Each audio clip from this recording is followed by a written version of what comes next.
वो शुचि नाम श्रीमताम, शुद्ध आचरण वाले श्रीमान पुरुषों के घर में जन्म लेता है। जो शुद्ध आचरण वाले हैं वही श्रीमान है। अथवा योगिनामेव कुले भवति धीमता, एतद्धि दुर्लभतरम् लोके जन्म यदीदृशम्। अथवा वहां जन्म न मिलने पर भी स्थिर बुद्धि योगियों के कुल में वो प्रवेश पा जाता है। श्रीमानों के घर में पवित्र संस्कार बचपन से ही मिलने लगते हैं, किंतु वहां जन्म न हो पाने पर वो योगियों के कुल में, घर में नहीं, शिष्य परंपरा में प्रवेश पा जाता है। कबीर, तुलसी, रैदास, वाल्मीकि इत्यादि को शुद्ध आचरण और श्रीमानों का घर नहीं, योगियों के कुल में प्रवेश मिला। सद्गुरु के कुल में संस्कारों का परिवर्तन भी एक जन्म है, और ऐसा जन्म संसार में निसंदेह अति दुर्लभ है। योगियों के यहां जन्म का अर्थ उनके शरीर से पुत्र रूप में उत्पन्न होना नहीं है। गृह त्याग से पूर्व पैदा होने वाले लड़के मोहवश महापुरुष को भी भले ही पिता मानते रहे, किंतु महापुरुष के लिए घर वालों के नाम पर कोई नहीं होता। जो शिष्य उनकी मर्यादाओं का अनुष्ठान करते हैं, उनका महत्व लड़कों से कई गुना अधिक मानते हैं, वही उनके सच्चे पुत्र हैं। जो योग के संस्कारों से युक्त नहीं है, उन्हें महापुरुष नहीं अपनाते। पूज्य महाराज जी यदि साधु बनाते तो हजारों विरक्त उनके शिष्य होते, किंतु उन्होंने किसी को किराया भाड़ा देकर, किसी के घर सूचना भेजकर, पत्र भेजकर, समझा बुझाकर सबको उनके घर लौटा दिया।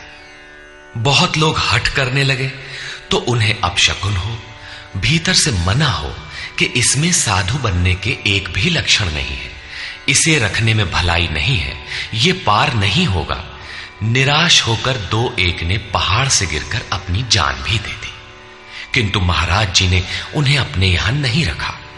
बाद में पता चलने पर बोले, जानत रहूं कि बड़ा विकल है, लेकिन ये सोचते है कि सचहूं के मरी जाए तो रख ही लेते, एक ठो पतितय राहत और का हो। ममत्व उनमें भी विकट था, फिर भी नहीं रखा।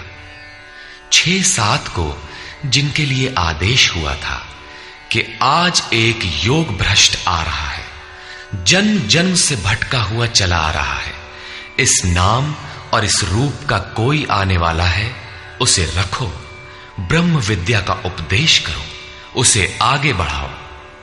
केवल उन्हीं को रखा। आज भी उनमें से एक महापुरुष धार कुंडी में बैठे हैं, एक अनसुईया में है, 2-3 अन्यत्र भी हैं। उन्हें सद्गुरु के कुल में प्रवेश मिला। ऐसे महापुरुषों को पा जाना अति दुर्लभ है। तत्र तं बुद्धि संयोगं लभते पौर्वदेहिकं, यतते च ततो भूयः संसिद्धौ कुरु नंदन। वहां वो पुरुष पहले शरीर में साधन किए हुए बुद्धि के संयोग को, अर्थात पूर्व जन्म के साधन संस्कारों को अनायास ही प्राप्त हो जाता है, और हे कुरुनंदन, उसके प्रभाव से वो फिर संसिद्धौ, भगवत प्राप्ति रूपी परम सिद्धि के निमित्त प्रयत्न करने लगता है। पूर्वाभ्यासेन तेनैव ह्रियते ह्यवशोऽपि सः, जिज्ञासुरपि योगस्य शब्द ब्रह्माति वर्तते। श्रीमानों के घर विषयों के वश में रहने पर भी वो पूर्व जन्म के अभ्यास से भगवत पथ की ओर आकर्षित हो जाता है, और योग में शिथिल प्रयत्न वाला वो जिज्ञासु भी वाणी के विषय को पार करके निर्वाण पद को पा जाता है। उसकी प्राप्ति का यही तरीका है, कोई एक जन्म में पाता भी नहीं।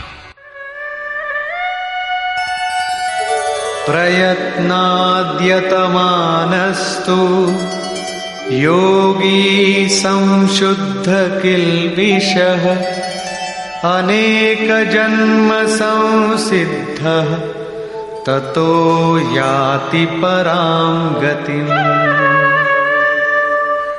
अनेक जन्मों से प्रयत्न करने वाला योगी परम सिद्धि को प्राप्त हो जाता है। प्रयत्न पूर्वक अभ्यास करने वाला योगी सभी पापों से अच्छी प्रकार शुद्ध होकर परम गति को प्राप्त हो जाता है। प्राप्ति का यही क्रम है। पहले शिथिल प्रयत्न से यह योग आरंभ होता है, मन चलायमान होने पर जन्म लेता है, सद्गुरु के कुल में प्रवेश पाता है और प्रत्येक जन्म में अभ्यास करते हुए वहीं पहुंच जाता है जिसका नाम परम गति, परम धाम है। योगेश्वर श्री कृष्ण ने कहा था कि इस योग में बीज का नाश नहीं होता। आप 2 कदम चल भर दें, उस साधन का कभी नाश नहीं होता।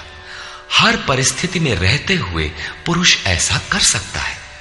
कारण कि थोड़ा साधन तो परिस्थितियों में घिरने वाला व्यक्ति ही कर पाता है, क्योंकि उसके पास समय नहीं है।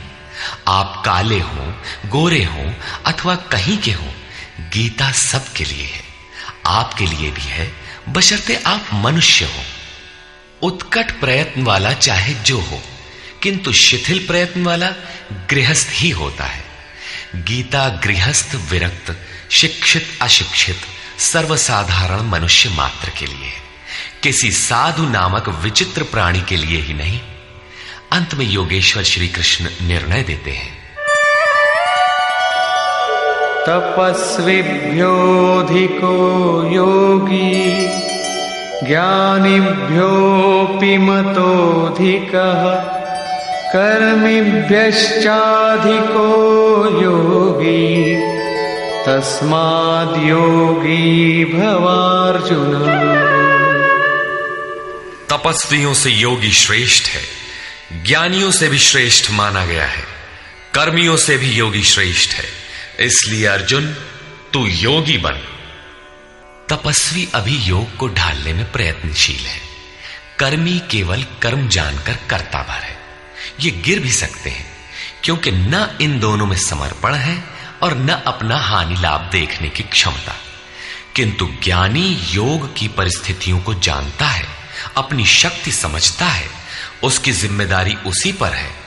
और निष्काम कर्म योगी तो इष्ट के ऊपर अपने को फेंक चुका है, वो इष्ट संभालेगा। परम कल्याण के पथ पर ये दोनों ठीक चलते हैं, किंतु जिसका भार वो इष्ट संभालता है वो इन सब में श्रेष्ठ है, क्योंकि प्रभु ने उसे ग्रहण कर लिया है। उसका हानि लाभ वो प्रभु देखता है, इसलिए योगी श्रेष्ठ है। इसलिए अर्जुन, तू योगी बन, समर्पण के साथ योग का आचरण कर। योगी श्रेष्ठ है, किंतु उनसे भी वो योगी सर्वश्रेष्ठ है जो अंतरात्मा से लगता है। इसी पर कहते हैं, योगिनामपि सर्वेषां मद्गतेनान्तरात्मना श्रद्धावान् भजते यो मां समे युक्ततमो मतः। संपूर्ण निष्काम कर्म योगियों में भी जो श्रद्धा विभोर होकर अंतरात्मा से, अंतर चिंतन से मुझे निरंतर भजता है, वो योगी मुझे परम श्रेष्ठ मान्य है। भजन दिखावे या प्रदर्शन की वस्तु नहीं है। इससे समाज भले ही अनुकूल हो, किंतु प्रभु प्रतिकूल हो जाते हैं। भजन अत्यंत गोपनीय है, वो अंतःकरण से होता है, उसका उतार चढ़ाव अंतःकरण के ऊपर है। निष्कर्ष, इस अध्याय के आरंभ में योगेश्वर श्री कृष्ण ने कहा कि फल के आश्रय से रहित होकर जो कार्यम कर्म अर्थात करने योग्य प्रक्रिया विशेष का आचरण करता है वही सन्यासी है, और उसी कर्म को करने वाला ही योगी है। केवल क्रियाओं अथवा अग्नि को त्यागने वाला योगी अथवा सन्यासी नहीं होता। संकल्पों का त्याग किए बिना कोई भी पुरुष सन्यासी अथवा योगी नहीं होता। हम संकल्प नहीं करते, ऐसा कह देने मात्र से संकल्प पिंड नहीं छोड़ते। योग में आरूढ़ होने की इच्छा वाले पुरुष को चाहिए कि कार्यम कर्म करे और करते करते योगारूढ़ हो जाने पर सर्व संकल्पों का अभाव होता है, इसके पूर्व नहीं। सर्व संकल्पों का अभाव ही संन्यास है। योगेश्वर ने पुनः बताया कि आत्मा अधोगति में जाता है और उसका उद्धार भी होता है। जिस पुरुष द्वारा मन सहित इंद्रियां जीत ली गई हैं, उसका आत्मा उसके लिए मित्र बनकर मित्रता में बरतता है तथा परम कल्याण करने वाला होता है। जिसके द्वारा ये नहीं जीती गई, उसके लिए उसी का आत्मा शत्रु बनकर शत्रुता में बरतता है, यातनाओं का कारण बनता है। अतः मनुष्य को चाहिए कि अपने आत्मा को अधोगति में न पहुंचावे, अपने द्वारा अपनी आत्मा का उद्धार करे। उन्होंने प्राप्ति वाले योगी की रहनी बताई। यज्ञ स्थली, बैठने का आसन तथा बैठने के तरीके पर उन्होंने कहा कि स्थान एकांत और स्वच्छ हो। वस्त्र मृग चर्म अथवा कुश की चटाई में से कोई एक आसन हो।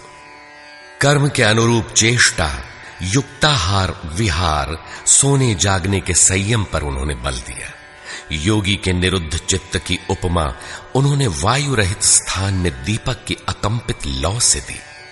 और इस प्रकार उस निरुद्ध चित्त का भी जब विलय हो जाता है, उस समय वह योग की पराकाष्ठा अनंत आनंद को प्राप्त होता है।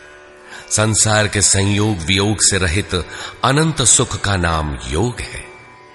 योग का अर्थ है उससे मिलन। जो योगी इसमें प्रवेश पा जाता है, वह संपूर्ण भूतों में समदृष्टि वाला हो जाता है। जैसे अपनी आत्मा वैसे ही सबकी आत्मा को देखता है। वह परम पराकाष्ठा की शांति को प्राप्त होता है। अतः योग आवश्यक है। मन जहां जहां जाए वहां वहां से घसीटकर बारंबार इसका निरोध करना चाहिए।